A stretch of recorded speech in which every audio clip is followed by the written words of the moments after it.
عارفين الناس اللي ما بتعرفش تقول لأ؟ أنا واحدة منهم. أنا سالي، بنت خدومة وبريئة واجتماعية جدا وبحب الناس كلها. اتولدت في أسرة متوسطة الحال. من يوم ما وعيت على الدنيا ولقيت أبويا عنده مرض الزهايمر، ولقيت أمي هي اللي قايمة بخدمته. ولما كبرت أنا وأخويا اتعلمنا منها العطاء والحب والحنية، وبقينا نساعدها في رعاية بابا.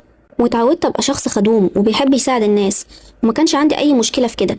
كنت طفلة نشيطة وعندها حماس، وحتى لما كبرت ودخلت كلية الطب كنت شاطرة في دراستي، ودايما كانت الطلبة بتطلب مني ملخصات للمحاضرات، وكنت بساعدهم في أي مهام بتطلب منهم في خلال السنة، وكل ده من غير أي مقابل وبنفس راضية جدا.